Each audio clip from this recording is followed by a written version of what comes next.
Welcome, everyone. I am Bob Wurzelbacher, the director of the Respect Life Office for the Archdiocese of Cincinnati, and this is our video podcast series that we call Being Pro-Life. Each month, we'll discuss a different topic in the Respect Life arena. We'll hear a personal story from someone deeply affected by that issue, and finally, we'll share ways that you can get involved. This month, we are talking about finding life through loss, and this week, we're talking about losing a spouse. As always, we have a special guest. Will you please introduce yourself? I'm Sheila Munafo-Kanoza from Companions on a Journey Grief Support.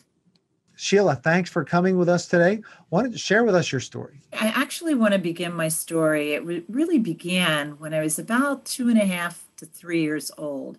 My great-grandmother was dying, and I remember her sharing with me that if my mother did not have a brother or a sister by the time that she died, that when she got up to heaven, she would ask Jesus to send me a brother or sister.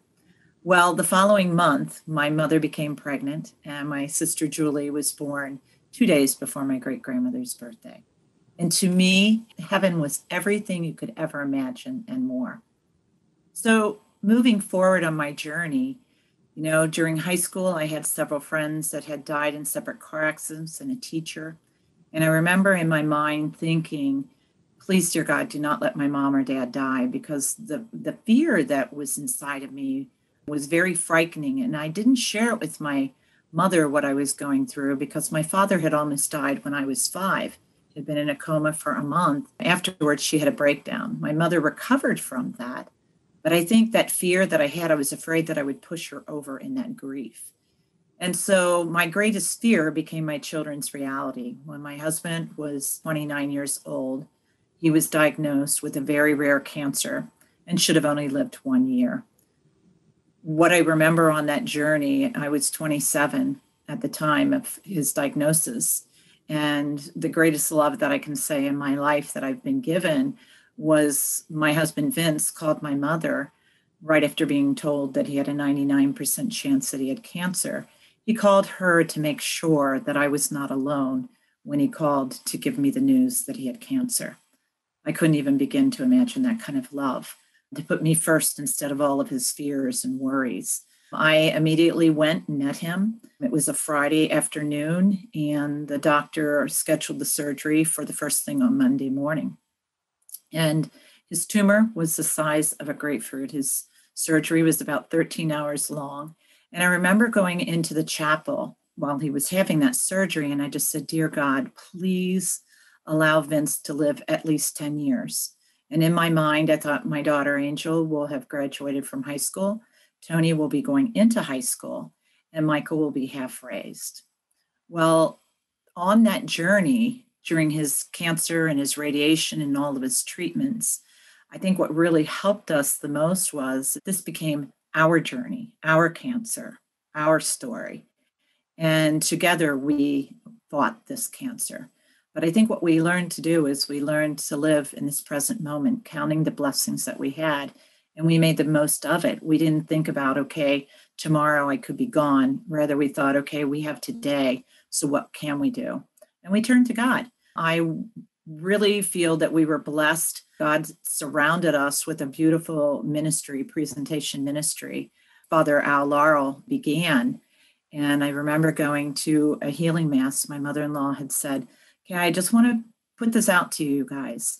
There is this priest that runs this ministry in the Catholic Church. He brings people together and they pray for people. And she said, would you be open to that? And my husband immediately said, absolutely. And we were living in Lexington, Kentucky at that time. And we drove up and we went to Mass at Old St. Mary's. And after Mass, Father Al Laurel came up to us and he laid his hands on Vince's ribs. And he prayed for him and he asked for Vince's cancer to be gone. He praised God for blessing us with our life and for blessing us with this cancer. And, at first I thought, okay, why is he praying and blessing and thanking God for this cancer? I don't want this cancer. But really, it made our lives so much more richer because we grew deeper in faith. I think for that right there, learning how to pray and be in the Spirit is what carried us for the 10 years that he battled. In the very beginning, the doctor did not tell us that he had 1 year to live because he felt that giving someone 29 years of age that you have 1 year to live. And he thought the only person who really knows when Vince is going to die is God. So we went through the treatments, we went through our healing masses and becoming part of the charismatic renewal. That really is what carried us. Psalm 23 is what carried us. Every night we prayed Psalm 23 and we prayed our rosary. And together we were united to Christ, walking this journey. I remember in about Vince's 7th year, his cancer came really at a vengeance. And his was so rare that, he could have cancer treatments in the very beginning. Then you had to wait and allow it to just see where it was going to progress. And when it really began progressing greatly, high doses of chemotherapy he went through. He ended up being on a feeding tube for about 2.5 years. But again, we did not give up on life. Rather, we lived life united. And, many times people would ask Vince, aren't you mad at God for giving you this cancer? And Vince would say, I am not mad at all, because when I look at my life, I look at the little babies that, may not have been able to even live, or, the children that die from cancer early in life. He said, I got to live to be a child. I got to live to be a teenager. He said, I got to live to fall in love with my wife and to have 3 children. And he said, why would I be mad at God? He said, this is a journey in my life. I pray every day that I can live and beat this cancer, but we're placing it in God's hands. Well, about a year before Vince died, the doctor came to us and said that the treatments that he was giving Vince were not working, and that we had to make a decision of either doing experimental treatments, which could kill him immediately, that they could cause the cancer to get worse, or it could work. And I asked what was the percentage, and he said he has a 9% chance that he will live when he starts taking this chemotherapy. Vince was saying, I want to start it right now, go ahead. And in my mind, I'm thinking, Vince, we need to take this to our children, because there was no way that I was going to have Vince have that treatment and then go home and tell my children that their dad died. Rather, we went home, and as a family, we prayed. We invited Monsignor Whalen, who was priest at our parish, St. Maximilian Colby Parish, to come and pray with us and just kind of lead us. And I'll never forget that day, because he put his hand out to Vince. And he said, Vince, I want you to think of this as Jesus's hand. And I want you to put your hand in mine. And he said, think of Jesus holding yours. And he said, it's to be, to grow, and to let go. To be the person God wants you to be, to grow to the person he wants you to be, and to let go and let God. And he said, and I really feel, Vince, that this is one of those moments where you really need to let go and let God. And at that point, Vince said, I'm not supposed to do this chemo. I know that I'm supposed to put this in God's hands. And we had another year.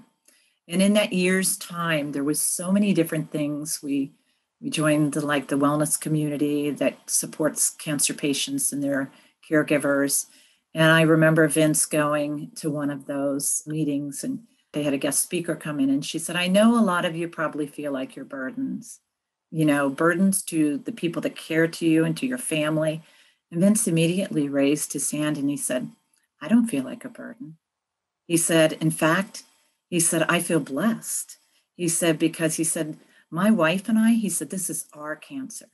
And he said, in all the trials that we go through, he said, she walks with me, she's with me.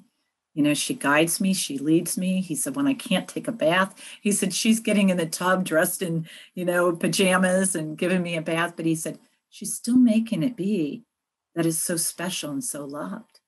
And I think that is a part of the journey that I truly appreciate. And I remember many a times, in the middle of the night, I worked for Procter & Gamble at the time and had the 3 children. And I would get Vince already, I'd get the children already, their homework already, I'd get them to bed, Vince to bed, and then I would go and do my work. I was a sales rep, top 10 in the nation, so I had to do my work.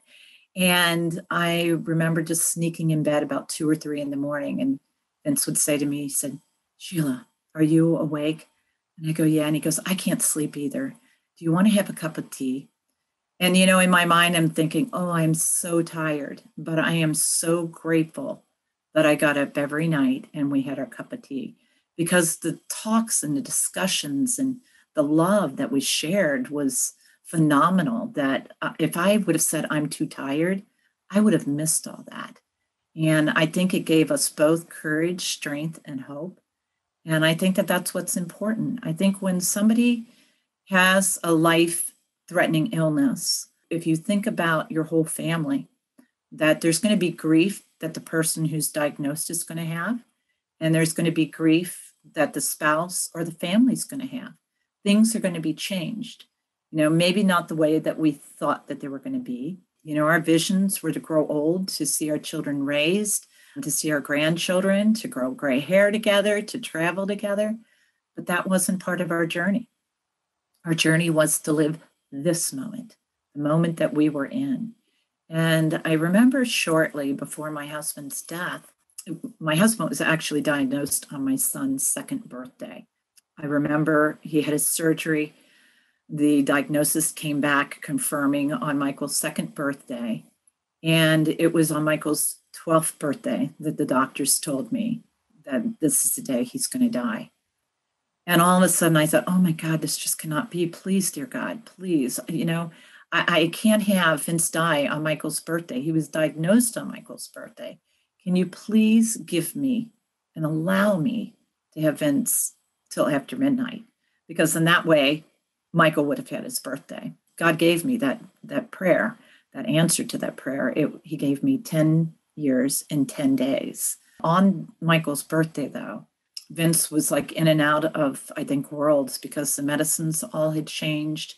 He was seeing things. He would tell me, Sheila, you need to go do this. You need to make sure that these people are being fed. And, you know, and I had to pretend like I was doing that, because in his mind, he could see if I wasn't. If I just stood by him and said, Vince, I've taken care of him. He goes, no, you haven't. And I remember him sharing with me, Sheila, he said, you need to save the babies. They're killing the babies, and people are starving. Don't let Amanda and Julie out of the house. You've got to keep them. And my sister was there that day. I'll never forget that day for a long time. And it was years later that I realized, when he said saving the babies and keeping Amanda there, my sister at the time was battling addiction.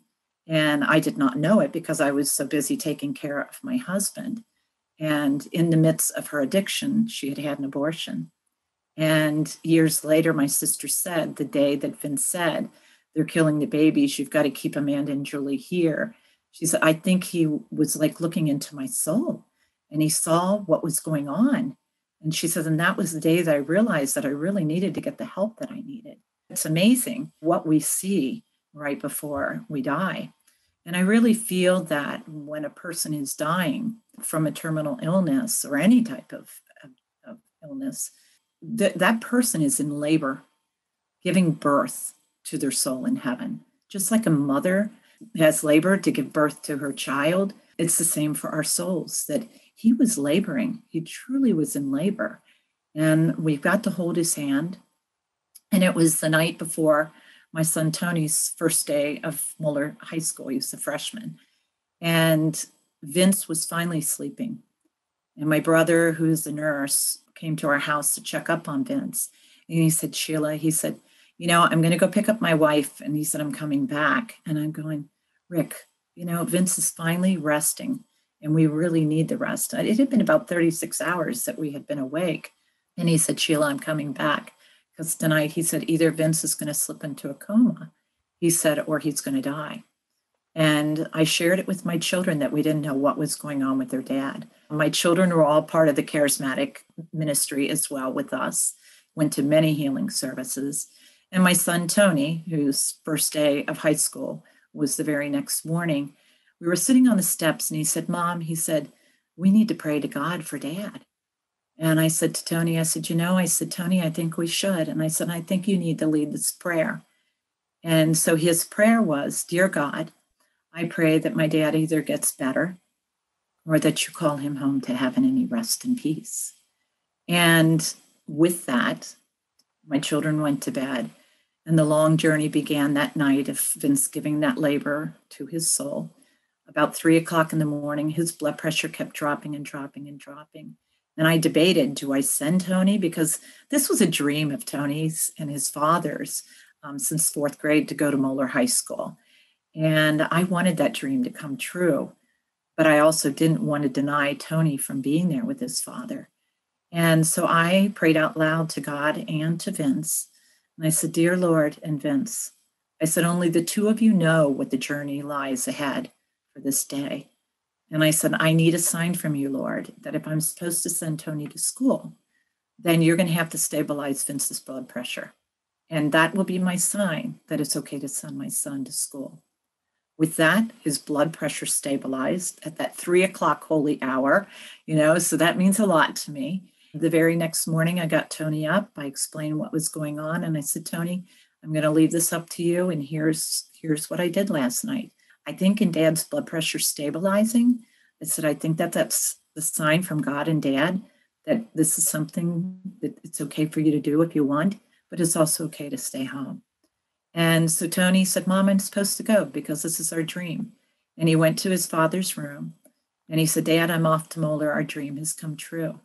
And Vince had not spoken for about 18 hours. And he made a noise that sounded like, I love you. And with that, Tony went off to school. And 20 minutes later, his father had died. But in that 20 minutes time frame, Tony catches the bus, blood pressure starts dropping very quickly. I called Monsignor Whalen to the house, Vince's mom and my parents and my brother and my other two children, Angel and Michael, were with us because their school had not started yet. And Monsignor Whalen came into the room and he said, Vince, I want you to take God's hands through the gates of heaven into the Garden of Paradise. And with that, Vince shed one tear. And I said, this is a tear of sorrow that he's leaving us, but a tear of joy because he's now with God. And with that, he died. I remember the cries of my children, and I remember the cry of my own. It was a pain like no other. I felt like somebody reached in my chest, pulled my heart out. I remember standing in our bedroom and saying, Dear God, just to go ahead and take the kids and I, because there's no way that we can live to endure this. Not that I would end my life, but it was that painful. I had called for someone to pick Tony up from school, not to share what went on. Father Mike Leschny met Tony at the bus and said that things had not gone well. And so Tony in his heart knew that his dad probably had died or was very close to dying. And when he came home, I told him, and as a family, we joined around the bed and we prayed over their dad. And it was amazing because we had these two tall windows in our bedroom, and this beam of light just came through the windows and they shined on his folded hands. And it was like, wow. And I almost felt like that I could see Jesus just taking his arms and lifting Vince up to heaven. And it was amazing. So one minute here I am thinking, God, go ahead and take me.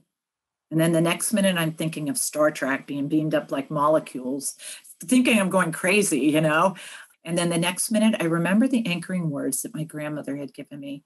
When I was about 24 years old, my grandfather died. And she said to me, she said, Sheila, every night I pray to God to take me. She said, because I want to be with God and I want to be with your grandfather. She said, but for some reason he's not taking me. She said, so I guess I still have a purpose. And that purpose was my anchoring that I was able to get through that day. That helped me to know I wasn't alone, that I wasn't going crazy, that my grandma felt that. And so validation of our feelings and our emotions are so, so important. So shortly after my husband's death, I really felt crippled. I couldn't think. I felt like I lost my self-confidence. I wanted to be the best mother I could. I wanted to make sure that 40 years from now that I was not, falling apart because I didn't do my grieving. I had to learn everything that I could about my grief. And I remember at Mass, shortly after Mass, a woman that I did not know, her name is Holly, came up to me and she said, Sheila, she said, I want to introduce myself. And she said, I want you to know that over the past 10 years, I have been praying for your husband, Vince. And she said there was so many times that we were told he was going to die. And then there'd be a miracle that he'd be at Mass receiving communion. She said, I just want to let you know that those same prayers are going to be with you. And I want to see if you want to join our Bible study. And in my head, I'm thinking, oh my gosh, wait a minute. Here I am, I'm grieving. You're asking me to join a Bible study. I thought I can't quote scripture. I know some scripture, but the scripture that did come to me was, I think, Matthew 7:7, right before she had invited me, was ask and you shall receive, seek and you shall find, knock and the door will be open. Well, I was banging on that door for God to be there with me and to walk with our children. And then there she was inviting me to join a Bible study. And the Bible study was led by Monsignor Whalen. So to me, there he was again. He journeyed with me during my husband's illness and death, and he was journeying with me. And so that was really like my support group, because I realized I wasn't alone. And in that group, there was so many different stories of people's lives, people that were abused or had abusive marriages. And when I sat there in that group, I thought, wow, dear Lord, thank you for allowing me to have my journey. Thank you for allowing me to have my children. And so I then took it to prayer and I asked God, what is it, Lord, that you want me to do with the rest of my life? It's like, who am I and what am I supposed to be? Yes, I was that sales rep, but I needed time off from that. I had to do my grief work. I had to put my own oxygen mask on. How could I focus when all I wanted to be was the best mom that I could be to my children? And I couldn't do that traveling all over. P&G offered me promotions and everything. And I said, you're not hearing me. I need 6 months off. And so I ended up turning in my resignations. They gave me a great severance package. It helped me in that journey. But in that prayer, it's like, Lord, what is it that you want me to be? And he gave me, one day you'll have a bereavement center. Back then, you had to look it up in a dictionary or encyclopedia, what is bereavement? And when I looked up bereft, it meant to be robbed. And I truly felt like I was robbed. I wanted to grow old with Vince. I wanted him to see my children raised. And then I thought, okay, Lord, I can't start a bereavement center without doing my own bereavement work. So I ended up calling Ken Zillinger, and I shared my journey with him and shared what God had given me. And he said, Sheila, you're not going to find just one specific degree that you need. You're going to have to travel all over. And then he connected me with the American Academy of Bereavement, the National Catholic Ministry to Bereaved. I received certifications in Oklahoma City after the bombing. In New York City, I went to 9/11, worked with families, walked the shores with them, shared their journey with them. It was just incredible. And what I realized on this journey is we all have our stories, and we all want to say our loved one's name, and we want to hear our loved one's name, and we need our feelings and emotions validated. I've been blessed to be able to start Companions on a Journey. And I even took that to prayer. I asked God about 20 minutes before Mass. I went in to pray the rosary and I just said, Lord, what is the ministry? What is it to be called? And immediately I got Companions on a Journey. And I'm like, okay, that came too easy to me. And I said, I need an affirmation, Lord. And so when the Mass began, the song was, we are companions on a journey. And so, it was all ask and you shall receive. I have just been blessed. And, this ministry began in 1997. I would say grief is ongoing. It's not something that knows any time frame. And for children and for adults, all the milestones in life, you're going to miss your loved ones, the birthdays, the anniversary, the holidays. But there is a power of connection when you can come together and you can meet people who understand. And I would say that out of my pain has come my purpose and passion in life. And I cannot even begin to imagine. And I remember saying to our Lord, dear Lord, if I can help one other person know that you are their partner in life and that with them they can get through anything, that's the gift of Vince's life and the gift of saving my soul. And when I look back, I think, wow, is this my journey? And it even continued on. A year later, I found a support group, St. John's, had started. And it began for Tom Kanoza. His wife died after a 17-day battle. And we met there. And about 2 years later, we were married. I kind of think Vince and Sue were up there in heaven and said, the two of them need each other, and so together we've raised 5 children. But It is a journey, and I think grief can cripple us. A diagnosis can cripple us and put a lot of fear in us. But when you say, "Speak, Lord, I'm listening. Jesus, I place my trust in you. Blessed Mother, surround us with your mantle of love." When we believe all those things, and when I can look back to my early childhood of not even being 3, of that picture that was painted to me of heaven, I'm like, wow, it's incredible. And even the journey of having grandchildren, right before my grandson was born, it's just like, oh, I wish, Vince, you were here.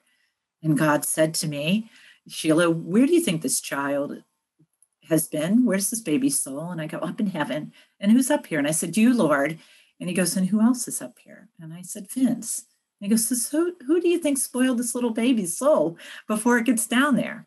And so when my grandchild was placed in my arms, I felt like our souls connected.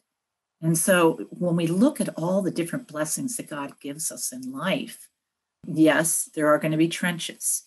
Yes, there's going to be carrying those crosses, but we're not alone. He's with us. I like this thing that I have on my door, "I'm here for you," because that's what he says to us all the time. I am here for you. But we have to believe that. That is an incredible story. We've already gone into a little bit more of your founding of Companions on a Journey. So why don't you tell us a little bit more about that ministry? So we have a sense of it. It has to do with helping people in bereavement, right? But more specifically, what does Companions on a Journey do to help people who are grieving? So, Companions journeys with people on their journey. We walk alongside the bereaved. We work with children, teens, adults, and families. And so we began with one group at St. Maximilian Kolbe Parish in 97. And about 2 years later, we began our bereaved parent group. And when my son Michael graduated from Muller High School, he said, "Mom, what you do for adults, you need to do for children." And so that's when we began in 2000, offering a teen support group. I began that with Pat Buckley, who her oldest son had been killed by a random act of violence. And so we started in schools. Now we are in schools K through 12. Last year we were in 43 schools, working with about 1,000 students a month, following them on their journey. And our goal is we go into schools once a month, and we want to follow that child if they're in first grade or sixth grade, follow them through their graduations, because all the milestones in a child's life, they're going to grieve. I remember when my son Tony turned 16, I came into his room and it was a Sacred Heart of Jesus picture, but the Sacred Heart of Jesus picture was crooked. And I moved it and I saw this hole. And I said, "Tony, tell me about this." And he said, "Oh, Mom," he said, "I got so mad." He said, "I punched a hole in the wall." And he said, "About what?" And he goes, "Dad's not here to teach me how to drive a car." So we talked about that anger, and we talked about how can we process this. We ended up getting the tape and the spackling. We patched the wall, we sanded the wall, we painted the wall, and that wall now has an emotional scar. We talk about this with children. We talk about this with families. And each month we have a different topic. And so whatever the topic would be in the schools, we're also offering to our bereaved parents. So we have bereaved parent groups, Hope and Healing After Suicide, widowed groups, men in grief, young adult groups, perinatal, neonatal, various different types of losses. We're starting one for those who have had a loved one die from COVID-19. That'll be starting this month. We look for the areas that we can help people who are bereaved, and we walk alongside them. We illuminate Christ's love. We became a faith-based organization in 2007. That's when Father Terry Smith, at the time that he was our pastor at St. Max, had said, "Sheila, this ministry is growing way beyond what you can even imagine. So you have to become a nonprofit to be funded." So that's when we began Companions on a Journey. We do have an office in Old Westchester, but our biggest support is being present to a person's present moment. You said that you reach like 1,000 kids a month or something along Yes. those lines. Do you deal with grief of only of lost loved ones, and there's that many kids who have lost a parent or a sibling or something like that? The statistics show that in the state of Ohio, 1 in 11 children before the age of 18 will lose either a parent or a sibling. And those numbers double by the age of 25. So yes, most of those are from deaths. We have a handful that we're working with in certain areas where we've received grants to work with children of other losses. So we may have children that have had a parent that's been deported or incarcerated. But a lot of times what we're finding, even when they've been deported or incarcerated, that there's been a lot of deaths that have been in that child's life. And even that their parents have endured losses that may take them down the wrong paths, which is another reason why grief support is so important.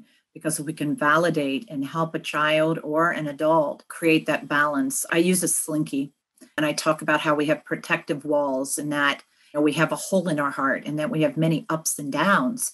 And that if we realize that when we're down, most of the time we're going to spring back up. But if we're down and we're stuck, who are the people, who are the places, who are the things that we can turn to help bring us back up? Nobody's ever completely balanced. And some of our work, too, is going into schools. After a crisis just recently, we went into a school, St. Martin's, who had a teacher that died from COVID-19, and we worked with the students and the school.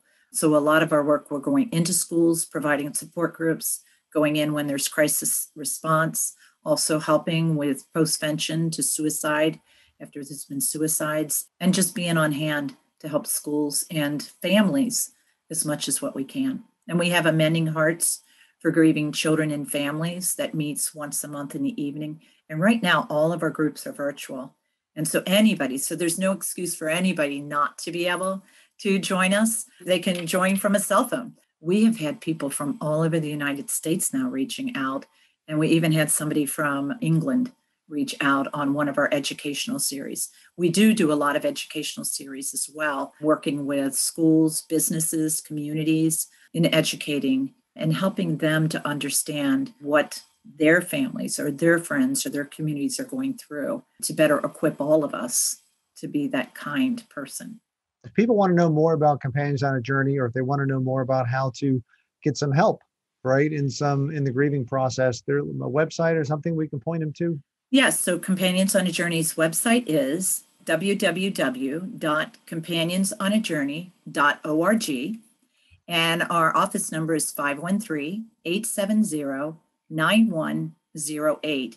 And we also invite you to join us on our Facebook page as well, because we post all kinds of stuff to be able to help people while they're on their journey, because sometimes you just need those little grief bursts, just a little segment that can lift a person up.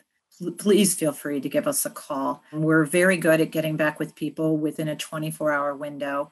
Let's ask another question. So obviously people can reach out to Companions on a Journey for help with bereavement, but let's say a friend of yours, right, is going through a loss or something. Is there some advice even on that? What should you say? What should you not say? What do people typically think they shouldn't do, but they should? Things like that people who are grieving need from their community and from their friends and loved ones. Well, first of all, they do not need somebody saying, I know what you're going through. If I had somebody else that was widowed, to say, I know exactly what you're going through. Nobody knows what anybody's going through, because the relationships that we have with each other and with our loved ones are different. I may say to them, my prayers are with you. I'm sorry to hear of your loss.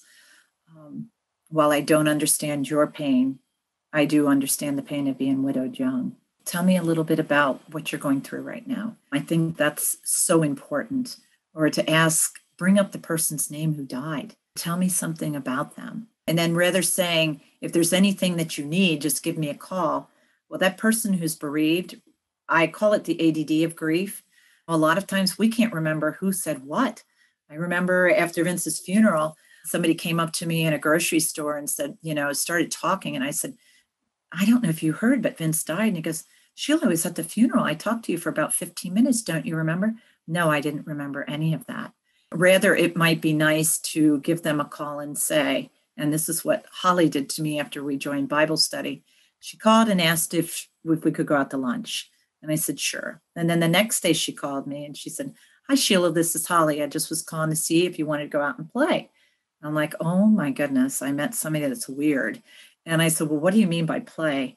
And she said, we can go out to lunch. We can go for a walk. We can get our nails done, get a cup of coffee. I want you to know that I'm here to walk this journey with you. Do you see how inviting that was for me? And I think that that's what we have to do, because bereaved people, they need somebody who can make a meal or go pick up a gallon of milk, or maybe give them a break from their children. Because when you're bereaved and you're a mom and then you're becoming a single parent and having to do everything, it truly helps to be able to say, hey, my children and I, we are going to a ball game. Would it be okay if we took your son? You're more than welcome to join us, but I thought maybe you might need some time for you. Those are the kind of things that we really need. And I think to listen, to remember the birthdays and the anniversaries. I remember receiving cards from one woman on Vince's birthday every year. And I thought, how did she know? And I asked her finally, and I said, how did you know Vince's birthday? And she said, I saved the program from his funeral. And she said, and I just felt like on his birthday, you would be missing him the most. And so, that was a gift. That was a thoughtful gift, and a gift of listening. And call a person on a yearly basis, remember them, not just now, but 6 months, a year, 2 years from now. It could be 15 years from now. Many a times I'll remember birthdays and different things, and I'll just shoot a text to somebody and say, I was thinking about you today. I think those kind of things where we do something for them, I think is important. Prayer is number one. But then besides prayer, offer and do something. So be specific. Say, hey, can I take your son to baseball practice? Can I bring you a meal? And another thing that I would also say too is that you don't say, well, God needed them more than you did. This is a journey of the soul, S-O-L-E and an S-O-U-L. Yes, in our minds, it's okay for us as grievers to think, I know now that they're in heaven and they're okay. But for somebody else to be saying that to everybody, I think that that's difficult for people to hear, or not to say to a child, well, they're resting now in peace. Well, then the child's going to say, I'm not going to rest. I've got to stay awake because, if I rest, then I might die. Or to say, we've lost your father. Well, where did he go? We have to be concrete with our children. We have to use the word, they died. We have to talk about how the body has stopped working. We talk about the journey of the soul. And I think when we do that, it's important. And I think too, for children, we can't underestimate them. I've had people that have had loved ones that have died by suicide or murdered. And they go, I'm not talking to my child about this. And I said, I want you to ask your child what they know. And I'll never forget the one. It was an 8-year-old, and her father had died by suicide. And the mother said, I'm not asking her. And I said, I think you're going to be surprised. And so she did. She finally sat down and said, tell me what you knew, And she told her mother the entire story and even how he did it. So while we think that they do not know, we never know what they know. With some struggling right now with the loss of a loved one, maybe it's been years, but they just feel like, in addition to, of course, going to the website, reaching out to companions on journey, what other advice do you have for them? I would say your grief is ongoing. So when it manifests and all of a sudden you're struggling a lot with it, give it the attention it needs. I'll never forget, I had a woman that was accompanying a friend whose brother had died by suicide. This woman, her father had murdered her brother and then took his life when she was little. And 40 years later, when she's accompanying her friend to the support group, the floodgates came down and she started grieving. And she goes, oh my gosh, it's been 40 years. What is wrong with me? Well, her family swept everything under the carpet. Nobody talked about the grief. And so here it finally came out. So she had to do her grief work, and she really did an incredible job on her grief work. She ended up facilitating for us years later. I would say it's never too late to do your grief work. And people are going to grieve all their lives. A mother that loses a child might not be able to grieve while she's raising her children, but it could be years later when all of her children are raised and grandbabies are being born that she grieves the death of a baby that she didn't get to grieve. Grief is ongoing, and it's okay for me to grieve, but pay attention. Put you on your to-do list. It is a journey with many ups and downs. One thing that I would like to be able to share too with everyone who is on a journey of their grief is that Companions on a Journey is here to help you to find hope, strength, and healing. Thank you, Bob, for having us on tonight.